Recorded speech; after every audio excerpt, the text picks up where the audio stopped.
I'm Dave Breckenridge, and this is Under the Dome. Well, we're back in the saddle for another sitting of the Alberta Legislature, just in time for the provincial budget, which will be unveiled Thursday.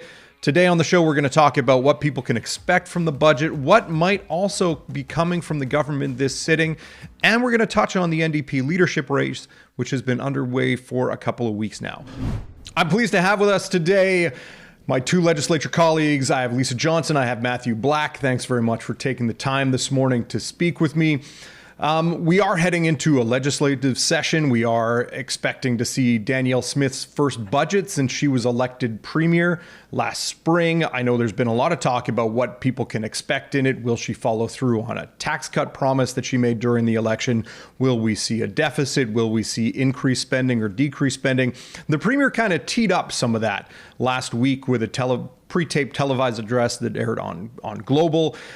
Lisa, what kind of things was the premier teasing in that address? Should we expect to see, the sunny ways continue, the freewheeling oil money continue to flow, or are things looking a little rough right now? Right. So last week, Danielle Smith came out ahead on this one and broadcast that she will be. We can expect a tight budget, not a huge surplus because of softening oil prices. And she also walked back her election plan to cut personal taxes, at least for now, at least in this budget. So rewind back to the election last year, the UCP platform estimated that cutting personal tax cuts would cost the province about $262 billion in the partial part of the 23-24 year. That number was to grow to about $1 billion, $1.1 billion, $1.2 billion in the out years. This was all being done ahead of time. By the third quarter of last year, we were looking at a $5.5 billion surplus. But since then, oil prices have softened. So what the premier kind of came out and said was, we can't do the personal tax cut right now. And the government aims to focus more on squirreling money away into the Heritage Savings Trust Fund than on spending whatever surpluses that might come in. And she made this on a television address, essentially outlining also what the former finance minister, Travis Taves, already made into law last year. You remember a long list of what he called fiscal guardrails, a bunch of kind of rules for the self-imposed rules on the government, things like putting at least 50% of the surplus cash into repaying debt. So she went over a lot of those things, but really focused on the Heritage Savings Trust Fund and the importance of putting money into that rainy day fund for the future. She talked a lot about how much this fund could be worth in 2050, which is a pretty long way out. But I think the main message she was trying to put out there was in part to prepare Albertans for not a lot of spending, and some of it, too, could be interpreted as a public negotiating tactic. We know that public sector workers, there are some 150 bargaining agreements that need to be negotiated this year, including nurses, health sciences workers. They're asking for pay raises, of course. So a lot of that was, I guess, preparing people for some tough negotiations ahead. Yeah, and I know that she touched on spending less than population growth and inflation, which is the measure that governments tend to tie themselves to. Matthew, when you look at what that might mean for the budget when it's unveiled on Thursday, what are you kind of seeing? What are you expecting or anticipating to see in the budget? Well, I did some research. You touched on one of the key metrics there, which is inflation and population growth. And they're both around about 4% if you look at it. From January of 2023 to last December, inflation grew 3.6% in Alberta, according to in various inflation stats. Population grew about 4%, so about the same. So you have about a 3.6% growth in inflation, a 4% growth in population. So anything less than that could technically be considered a cut because you're not keeping pace with growth, in essence. It seems to be, in the consensus of those who have seen some of the pre-budget stuff, is that we're trending towards a narrow surplus. Oil prices are relatively steady, but they're not really going up either.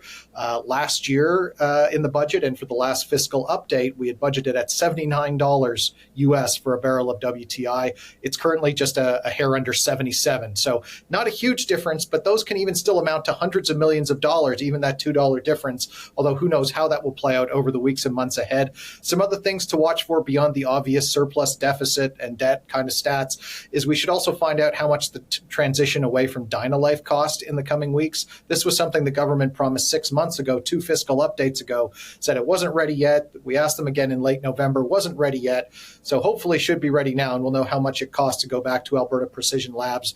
It'll be a big number, I'm sure. There'll be a lot of costs linked to healthcare. It's always the biggest budget line, but particularly given this restructuring the government is going under, hopefully we can get a few more dollar figures on what that is going to cost as these new organizations start to come online in the months and years ahead. There'll also be costs associated with climate change, with things like wildfires, preparing for that. We've already seen the government try to get out ahead on that one.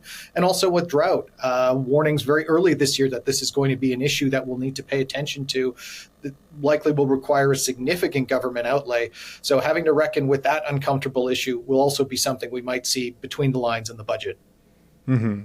Now, obviously, in addition to the budget, which I know we'll talk more about later this week once everything is said and done and unveiled in the legislature, but we're also opening up a new legislative session. Lisa, what kind of things are you kind of keeping an eye out for with the government back in the House?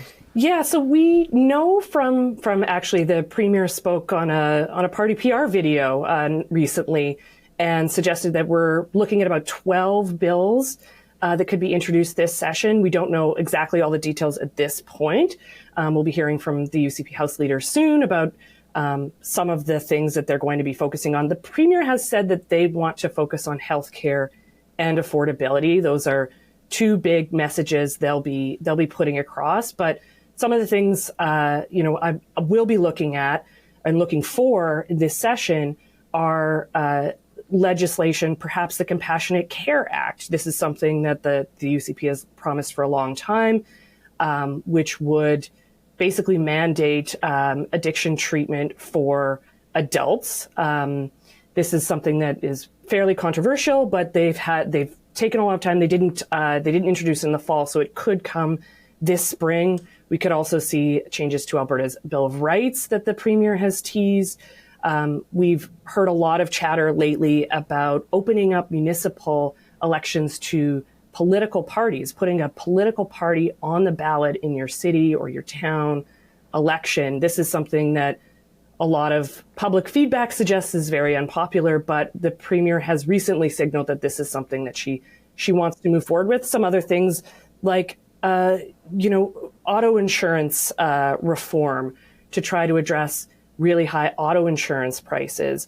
I'll be looking to see if the government is also going to vote on a Sovereignty Act motion that was introduced by the Premier in the fall, but it never got voted on. It's still sitting on the order paper. It's the same session, new sitting.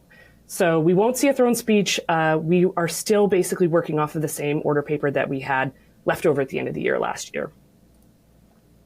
Yeah. And Matthew, for your sake, I know that Lisa listed a lot that's going on. Are there any of those that you're kind of keeping a close eye on, or anything that Lisa didn't mention that you're watching for this session? Yeah, I think one thing that won't be there is we probably won't expect to see any more affordability measures. I mean, the car insurance thing is obviously kind of that. But as far as other big money measures, money being deposited directly to your account, rebate on utilities or something like that, I'm getting the sense that's probably not going to be the case. And that's something, a lot of people would like to see, I would imagine. But again, we're going to have it seems like we're very likely to have a pretty narrow surplus. So the government probably wants to hold back on that. As for one to watch, I'm quite curious about the local political party stuff, because it is something that some of the stories I've written have shown there's really not a whole lot of public demand or support for this. So the government will have to answer where it's getting this push for it from, because its own survey showed 70% of people don't want this idea, don't like it. They prefer to keep local politics nonpartisan, drawing back to the old expression, there's no liberal or conservative way to pay the street. Not sure that's true 100% of the time, but that seems to be what people prefer. And remember, there's nothing stopping people from organizing as political parties at the local level right now. It's just most choose not to because they tend to lose and they tend not to do very well. What the rules that the government is doing would change is it would still allow all of that to happen, but it would allow them to put that name on the ballot as well, which is obviously a big indicator when you're there on election day. So having to justify doing all of that with the apparent lack of support for it, will be one where the government has to circle during this session. Lastly, I did want to talk about something that's not happening with the government, but with the party in opposition. The NDP is holding, I believe, its first really hotly contested leadership contest ever. Rachel Notley announced early in the new year that she is stepping down as leader. Matthew, how do you feel that this race is going to kind of shake out, and who's kind of put their hand up, and what do you feel that says to you about where the party is going?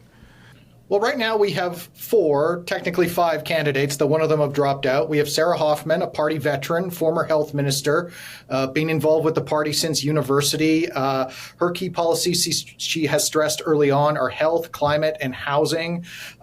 We also have Raki Pancholi, another Edmonton area MLA, a relative newcomer, though someone who seems to have quite a bit of support both within and without of the party. She came out with a very slick social media video, as well as a number of policy announcements, full-day kindergarten, school nutrition programs, breaking with the federal NDP, which is quite controversial among some parts of the party, as well as opposing the consumer carbon tax, something that was a hallmark of NDP policy for a while.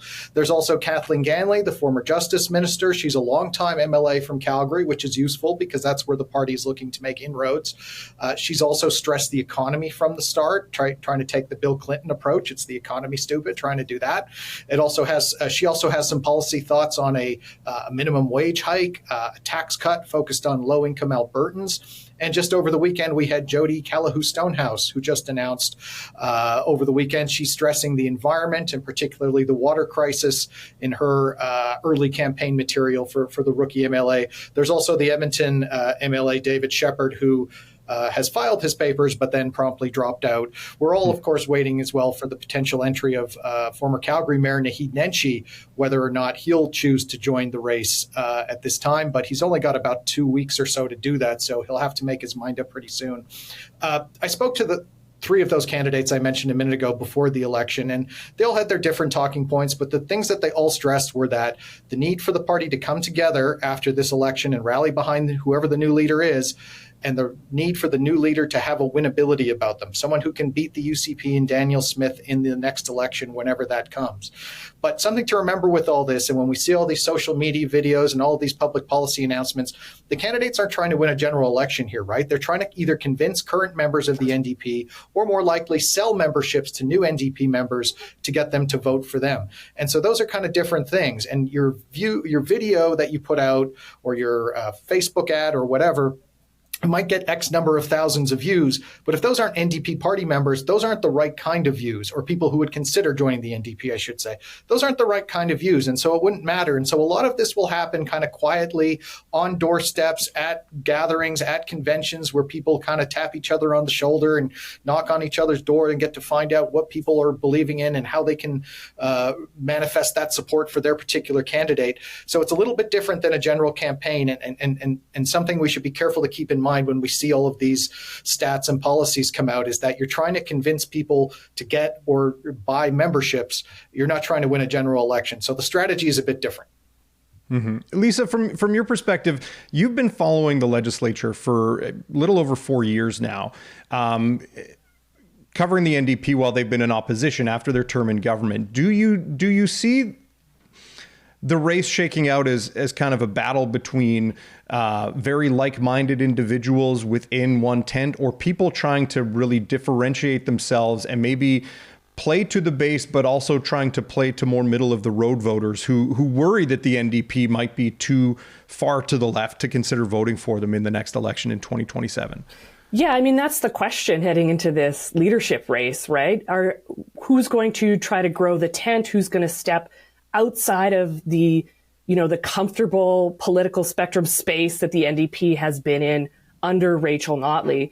A lot of people have come into it with the presumption that that Sarah Hoffman is the heir apparent to Rachel Notley and will follow very much in Rachel's footsteps. She, for example, doesn't want to break from the federal NDP. She's a New Democrat, a proud New Democrat, which isn't to say the other candidates are not proud New Democrats, but you see, for some of the material from them, from Raki Pancholi, for example, talks a lot about how big and expansive the province is, how inclusive the NDP could be. So she's really going for that big tent, that trying to make the NDP as much of a big tent party as she can. So it'll be interesting to see how much some of the candidates, hint towards moving the party to the center, how many of them want to continue along with the same policies, the same ideas that Rachel Notley had. And it'll also be interesting, I think, the timing of this leadership race, because when we saw the UCP have its leadership race, it was mostly throughout the summer. So while we were chasing these candidates around the province, the legislature was not in session. Right now, the legislature is about to sit.